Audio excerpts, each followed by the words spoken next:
Assalamualaikum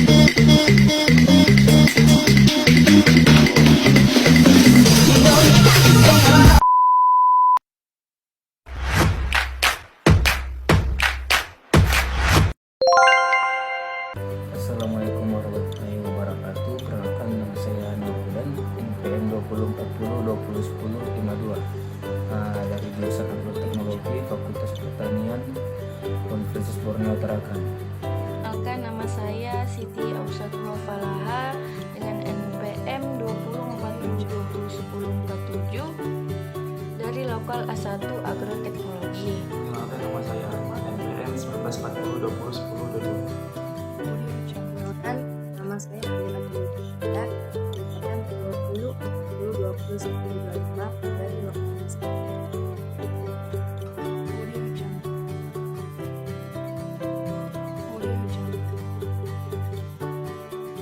Pasca panen pada komoditas pisang ada 5 tahapan. Yang pertama, ada tahapan pengumpulan. Tandan pisang yang telah dipanen dikumpulkan di tempat yang terlindung secara langsung dari sinar matahari. Daun pisang dapat digunakan sebagai alas buah agar buah pisang tidak terjadi kerusakan dan dapat digunakan sebagai penutup dari sinar matahari. Setelah itu, dilakukan pengangkutan buah pisang oleh petani ke tempat pengumpulan dengan cara dipikul dan dimasukkan ke dalam truk ataupun mobil. Tahapan yang kedua yaitu sortasi dan grading. Sebelum dilakukan sortasi, sebaiknya buah pisang disisir terlebih dahulu menggunakan pisau. Tujuan sortasi yaitu memisahkan buah pisang yang kurang baik atau buah pisang yang tidak memenuhi syarat untuk dipasarkan. Dan untuk grading dilakukan dengan tujuan untuk memenuhi permintaan pasar secara umumnya dengan catatan seperti mutu buah pisang yang akan diekspor memiliki tingkat ketuaan yang sesuai serta ukuran sesuai maupun kultivarnya yang sesuai. Tahapan yang ketiga yaitu pemeraman. Pemeraman akan dilakukan ketika buah pisang yang kurang sesuai dengan kriteria saat panen atau kurang tua saat panen menjadi matang selama penyimpanan. Pemeraman biasanya dilakukan selama 4-5 hari. Ada beberapa cara pemeraman buah pisang. Yang pertama, pemeraman dengan menggunakan daun tanaman. Buah pisang yang akan diperam dimasukkan ke dalam wadah yang telah diberi alas, daun atau dapat diletakkan sebagai bantalan atau dasar pada kemasan buah. Kemudian diletakkan pisang, daun dan pisang secara bersama-sama. Selanjutnya, bagian atas ditutup dengan daun. Daun yang digunakan kurang lebih 1/5 berat pisang yang akan diperam. Dengan cara ini, buah pisang biasanya akan matang dalam waktu 3-4 hari.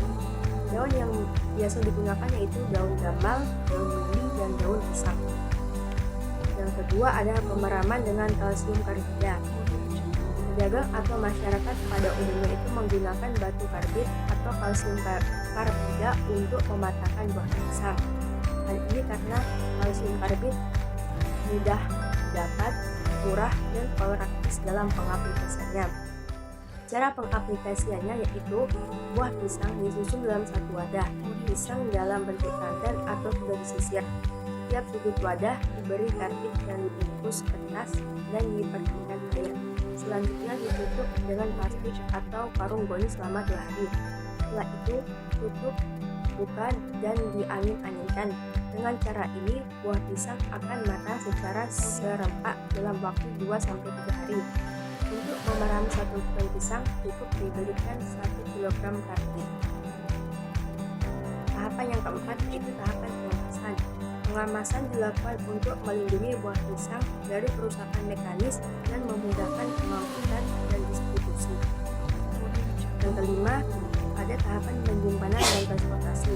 Tujuan dari penyimpanan adalah untuk mengontrol permintaan pasar tanpa menimbulkan banyak kerusakan atau penurunan mutu dengan cara menghambat proses penyimpanan. Nah, baik, di sini saya mendapatkan materi jumlah food losses tiap tahapan, yang dimana yang pertama tahapan pengumpulan, sortasi, dan pengkelesan dan pemeraman terhadap buah pisang, yaitu mendapatkan 15%. Dan yang kedua yaitu tahapan produksi, meliputi pembuatan produk dari pisang yang mendapatkan 9%. Nah, di mana yang ketiga yaitu pengolahan pisang ini dan pengemasan, yaitu seperti pengemasan produk dari pembelahan produk pisang, yaitu mendapatkan 25%. Nah, di mana yang terakhir ini tahapan distribusi. Tahapan distribusi yaitu penyimpanan dan pengangkutan yang dimaksud yaitu pengangkutan dari sini ke sana atau dari tempat ini, dari kebun ini hingga ke tempat pabrik atau seperti apa itu, yaitu mendapatkan 10%. Mengenai penyebab lusus dari tiap-tiap tahapan yang terjadi pada komoditas pisang.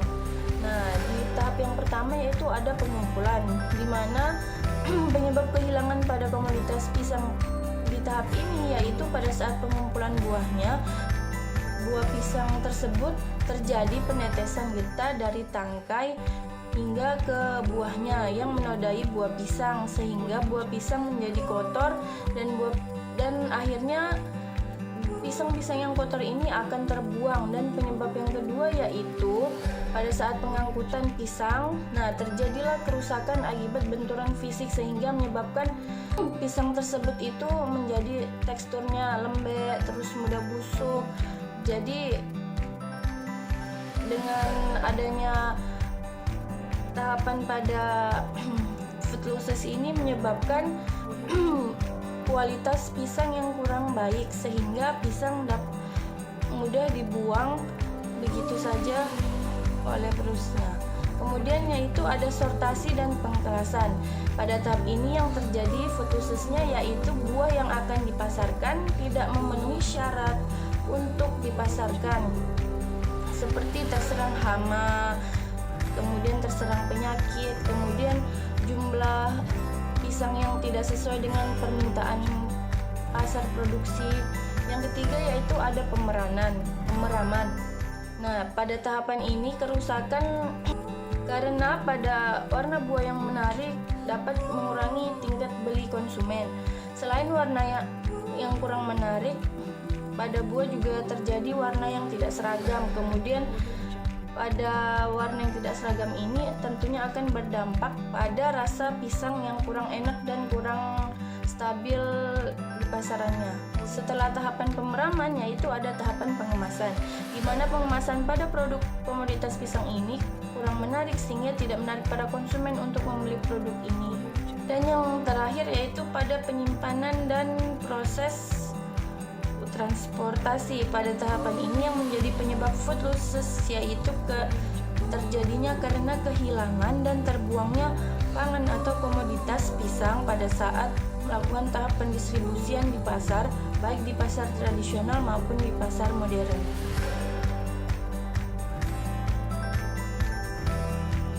Tahap dimodifikasi yaitu tahap setelah menjadi pengemasan. Tahap ini dapat dimodifikasi dengan tahapan modifikasi atmosfer atau bisa disebut dengan pengemasan atmosfer modifikasi. Modified atmosfer baking atau disebut MAT atau pengemasan dengan atmosfer.